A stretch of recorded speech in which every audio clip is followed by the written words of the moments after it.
grandes audiencias en la hora de la verdad, al oído.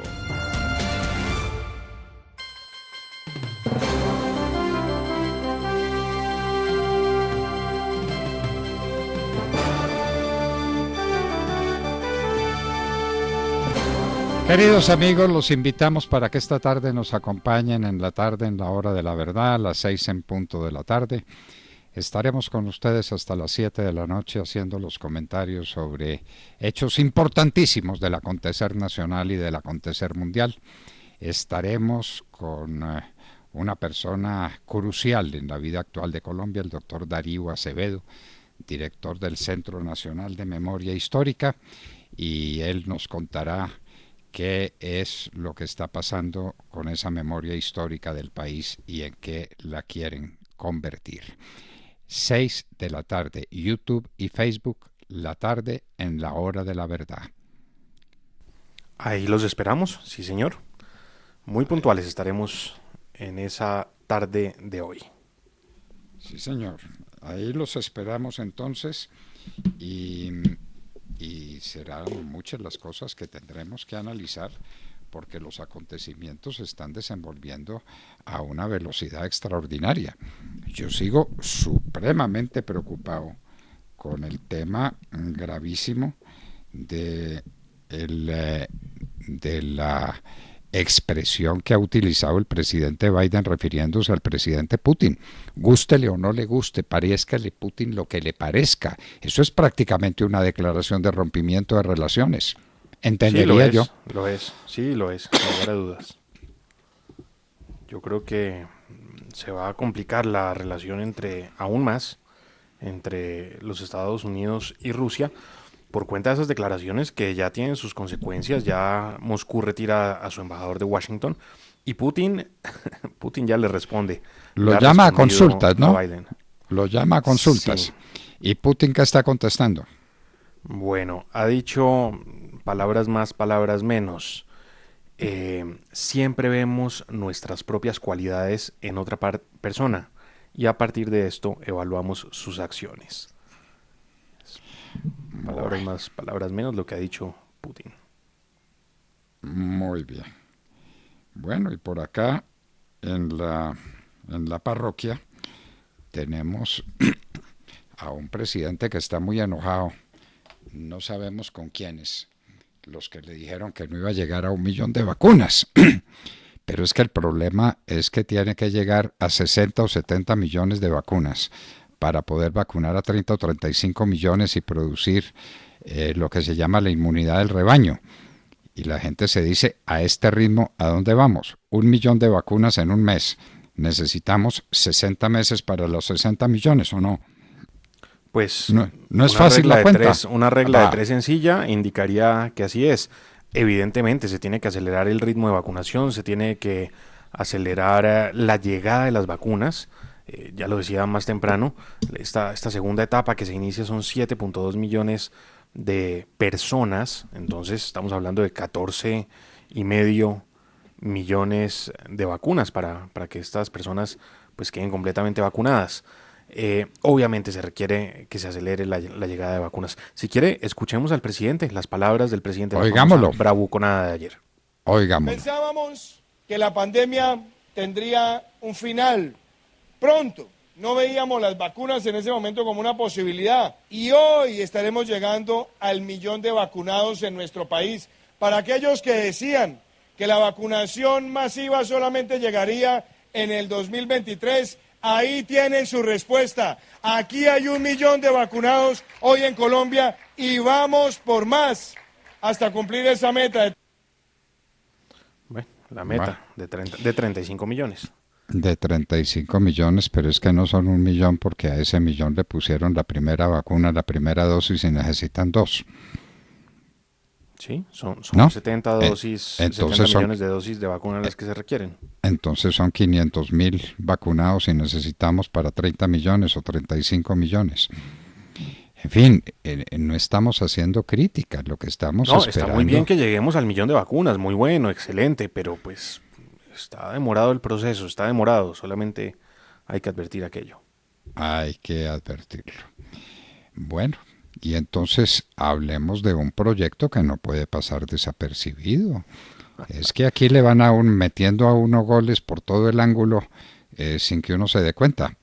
Y hay un proyectico por ahí que vamos a ver si coge ventaja porque es para ampliar el periodo de quienes están haciendo el proyecto y de sus amigos y de sus relacionados y de los partidos políticos que el país no quiere modificar pues la doctor Constitución. Fernando, que el régimen de inhabilidades y el régimen más bien de impedimentos le atajaría, estoy pensando en eso, atajaría la idea porque evidentemente no pueden legislar en causa propia. Y en este caso, usted lo ha dicho, los congresistas, los que pretenden con este proyecto de acto legislativo ampliar los periodos, se están incluyendo ellos mismos porque su periodo se extendería hasta el año 2024 junto con el del presidente de la República, la vicepresidente y, bueno, sumémosle el resto de funcionarios. El fiscal general de la Nación. Magistrados de altas cortes. Magistrados de altas cortes van a tener un periodo de 8, pasará a 10 años.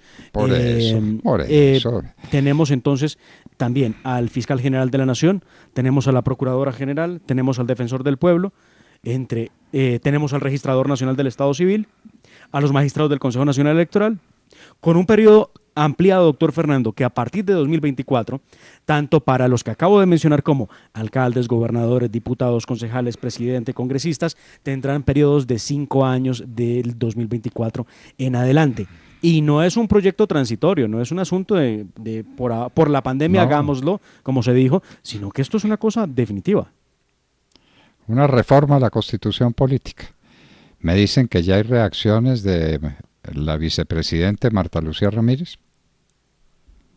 Pues mire, se ha pronunciado, sí, se ha pronunciado la vicepresidente Marta Lucía Ramírez sobre el tema. Y pues, Sergio, yo no sé si usted pudo entender el sentido de lo que dice la vicepresidente, porque a mí me deja dudas. Miren, lo que ha dicho en su cuenta de Twitter es lo siguiente.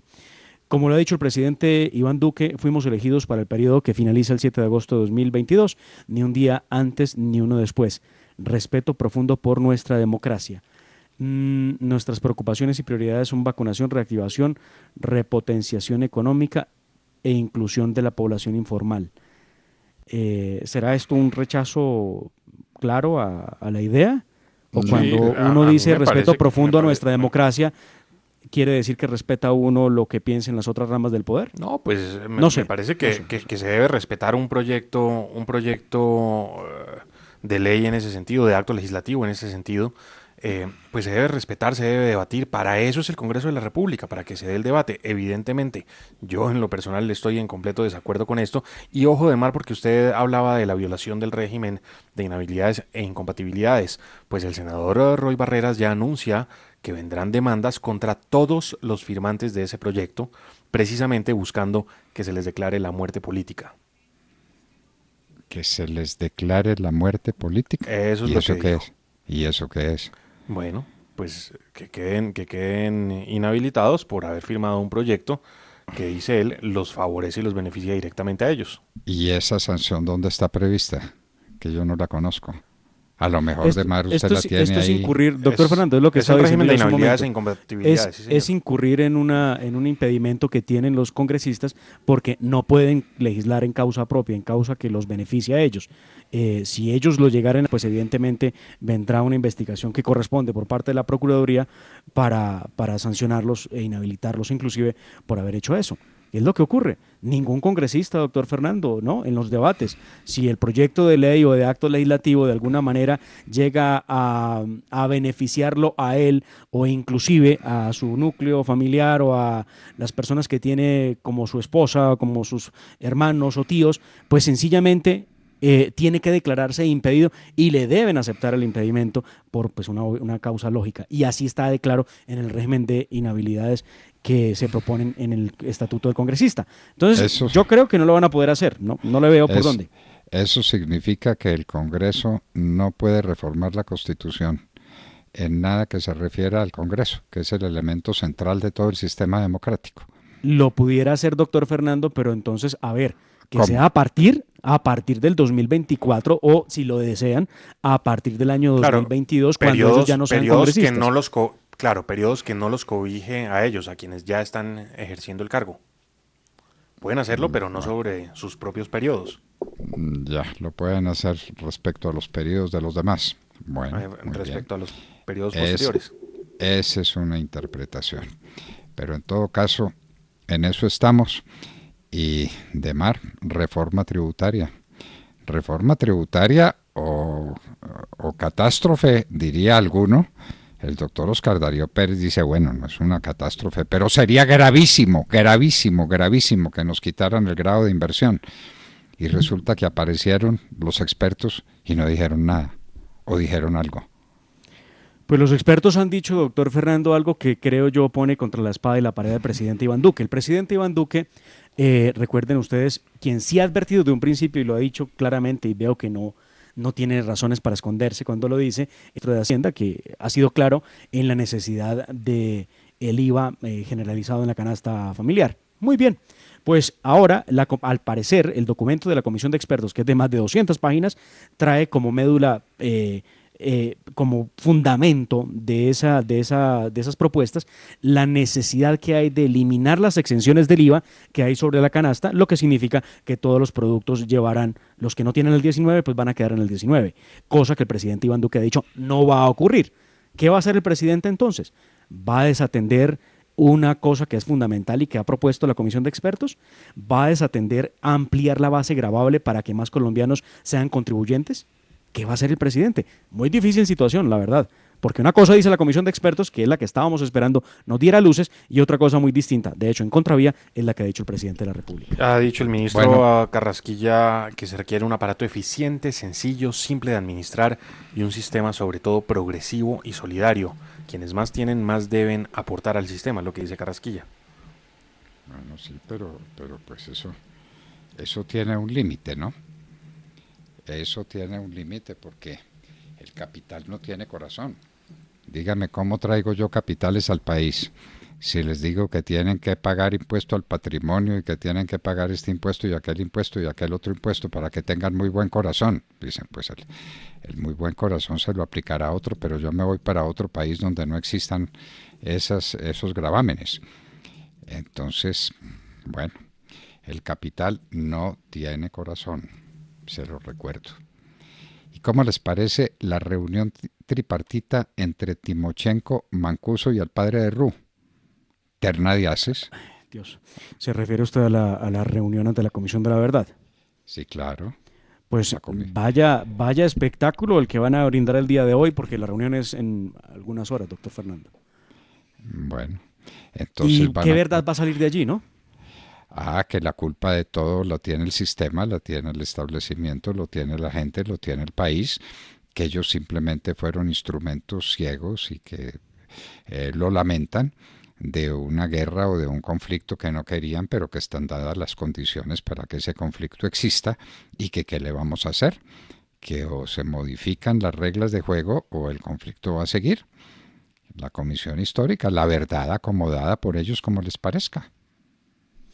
Claro, eso es lo que se espera y lo que ya se había dicho. Recuerde usted de una llamada que duró cerca de 10 minutos entre Timochenko y Mancuso, donde Timochenko le expresaba la enorme preocupación que tenía por la seguridad de Mancuso, porque él tenía muchas verdades para aportar.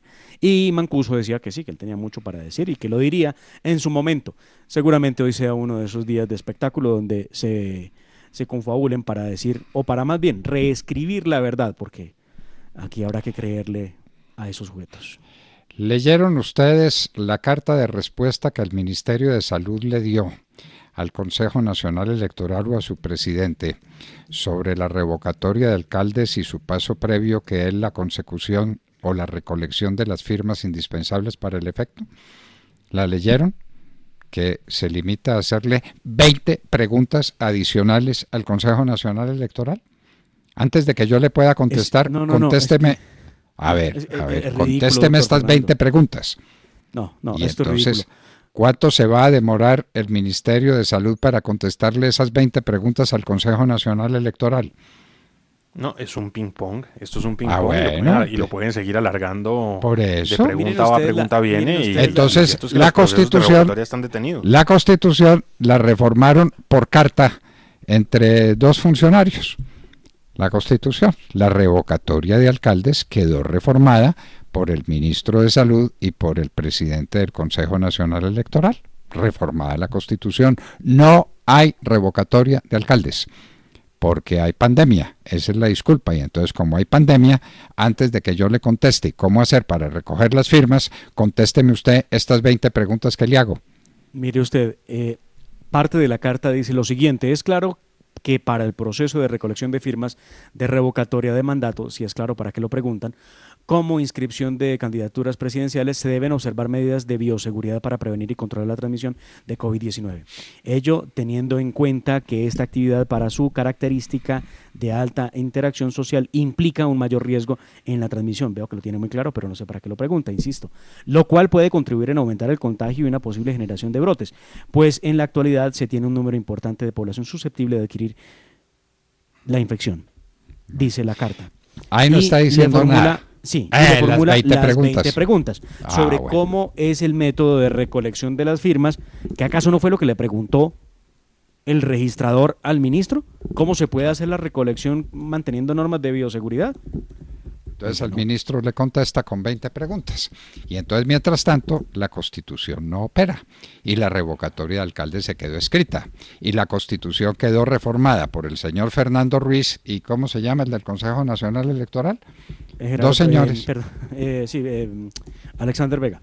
De manera, Alexander Vega. Entonces, la manera de reformar la Constitución que le enseñábamos a nuestros alumnos en Derecho Constitucional, a través de un referendo revocatorio de la Constitución, a través de un plebiscito, a través de una asamblea, de un acto legislativo, no de un acto legislativo o de una Asamblea Nacional Constituyente, hay que agregarle otra, por carta cruzada entre dos señores. Entonces, por carta cruzada entre dos señores queda modificada la Constitución y no es posible la revocatoria de alcaldes, no es posible. Voy a leerle solamente 3 preguntas de las que he seleccionado de esas 20, ¿listo? Solamente 3 preguntas. ¿Cuáles son los métodos o tecnologías que se pueden utilizar para la recolección de firmas en los procesos objeto de su consulta? Primera pregunta. La octava, ¿quién se encargará de capacitar al personal en aspectos básicos relacionados con la forma en que se transmite el COVID-19 y las maneras de prevenirlo? No puedo creer la pregunta. ¿Quién será el responsable de vigilar las medidas de bioseguridad que se deben cumplir en el personal encargado de la recolección de firmas? Bueno, entonces que le trasladan eso a los partidos políticos para que los grupos que están dispuestos a recoger firmas para revocar a los alcaldes, le hacen las preguntas y dice, a ver, señor, ¿usted qué medidas de bioseguridad va a tomar? Señor, ¿usted cómo va a instruir a los recolectores de las firmas? Señor, 20 preguntas distintas para enloquecerlos. Sergio, ¿usted qué respondería a esta pregunta? Usted póngase en los zapatos del registrador, que lo va a tener difícil respondiendo 20 preguntas de este calibre. ¿Cuál será la entidad o institución responsable de acompañar el proceso de construcción del protocolo de bioseguridad y dar su respectivo aval? Bueno, listo. Pues yo se la devuelvo y le mando un derecho de petición y le digo al ministro que si es acaso él, no la institución, o el ministerio no es la institución encargada de dar los protocolos de bioseguridad y el respectivo aval para poder proceder. No, en síntesis, en síntesis, seamos bien claros, precisos. No hay revocatoria de alcaldes. Entre el señor Vega y el señor Ruiz modificaron la Constitución y la hicieron inane o de imposible cumplimiento en esa institución. Piensen en otra cosa, porque no hay revocatoria de alcaldes. No se pueden recolectar las firmas, porque son tales los requisitos. Pero ¿por qué no? Es increíble. ¿Cuál es el problema de parar 2 personas al aire libre, una sosteniendo la planilla y el esfero y la otra un tarro de gel, para que las personas firmen y se echen gel y firman y se echan gel y firman? ¿Cuál es el problema? Es que de verdad. El problema es que no quieren que eso se produzca. Entonces, cuando uno quiere que se produzca una cosa, la enreda. Y entre Ruiz y Vega enredaron las cosas a un punto en que la revocatoria de alcaldes es un derecho constitucional del pueblo colombiano que se quedó escrito. Digámoslo con franqueza y con tranquilidad. Eso se quedó escrito. No hay revocatoria de alcaldes. Olvídense. Doña Claudia, tranquila, Pinturita, tranquilo, el señor de Cali, el señor de cualquier sitio, de Girardot, de aquí, de allá, tranquilos que no hay revocatoria de alcaldes. ¿Qué tal?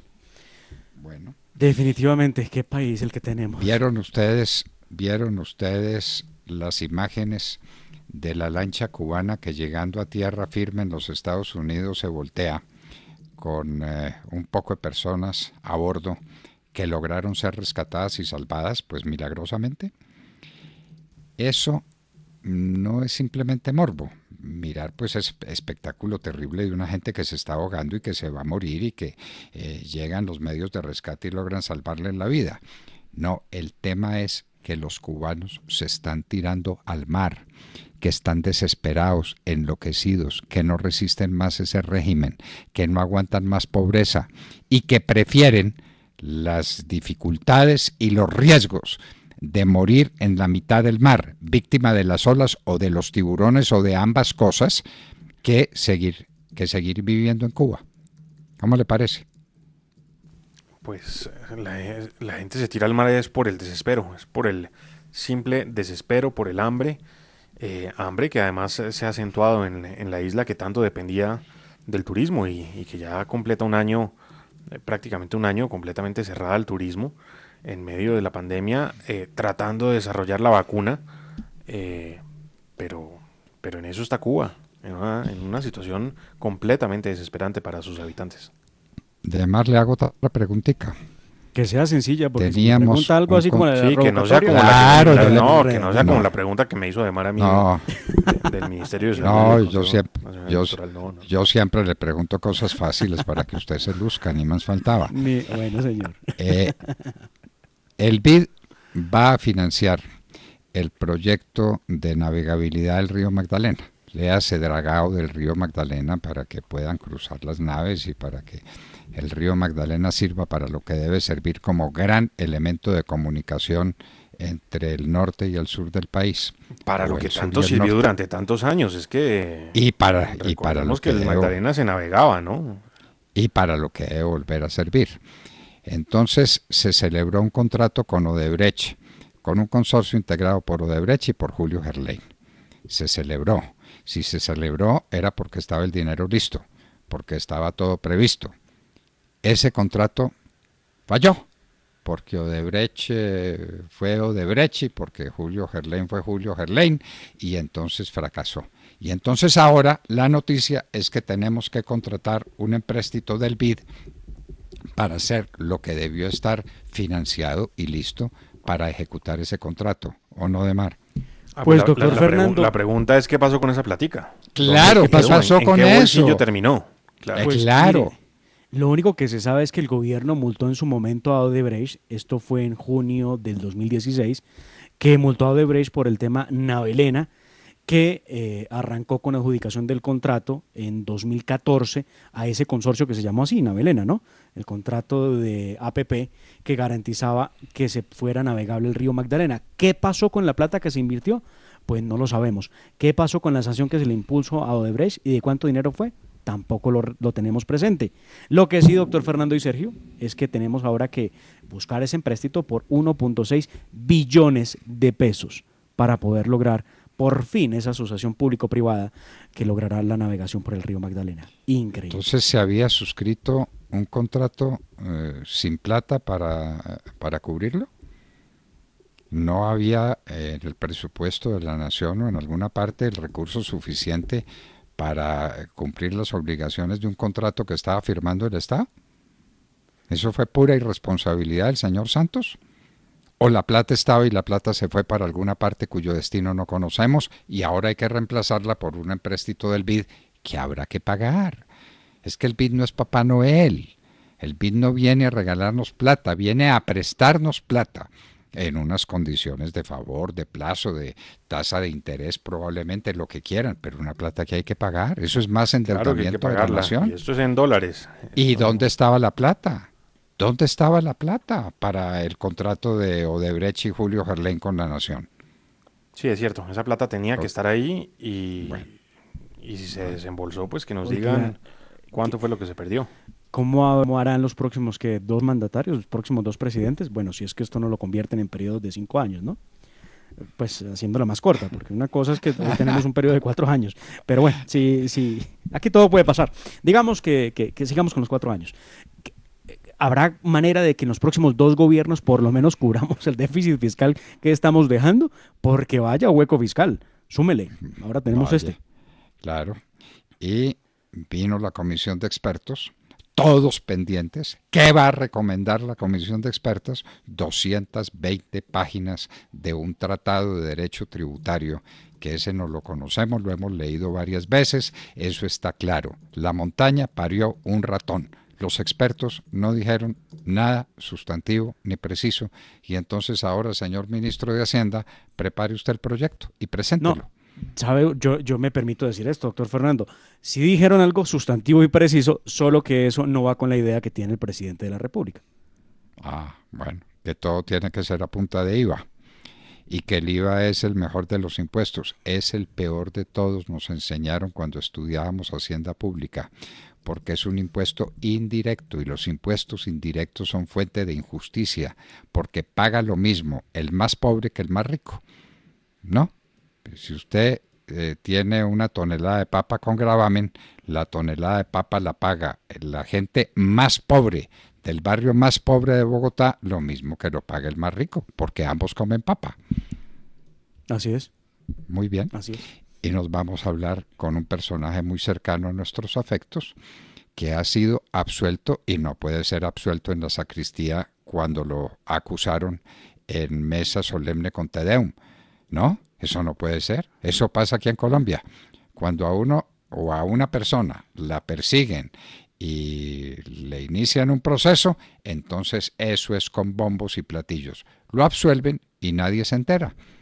En un minuto estaremos con el ex senador y exdirector del Fondo Nacional del Ahorro y director de Colombia Justa Libre, Arias Mora. Y les hablábamos al oído.